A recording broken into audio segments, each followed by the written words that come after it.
Так, ассаламу алейкум, Нургазы брат, таксиге кандай документтер кетет дейт. Mo Москвада жолтый таксиге иштегенин сурап атат окшойт чагымда.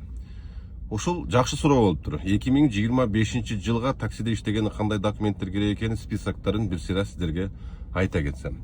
Биринчи эле болуп бул паспорт обязательно, права 3 жылдык стажы менен обязательно, 10 күн калат, 3 күн калат, 3 саат калат, 6 ай калат деген суроолор вообще болбош керек тугандар, болбойт.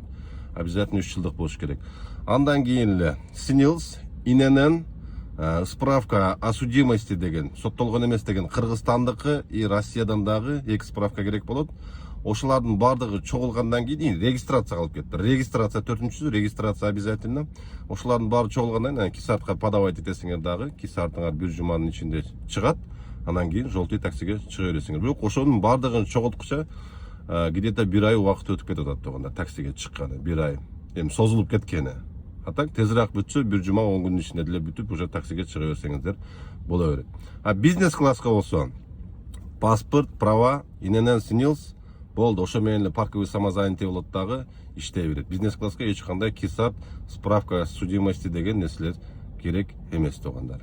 Таксиге чыгам деген досторуңуздар менен сөзсүз ушул видеону бөлүшүп койгула, болбосо сохранить этип алгыла тугандар. Мен буга чейин деле көп жолу чыгарган видеолорду сөрөнө жаңы катталган катталуучуларыбыз билбей, кайра ушул одно и то же суроолор келип калып атат.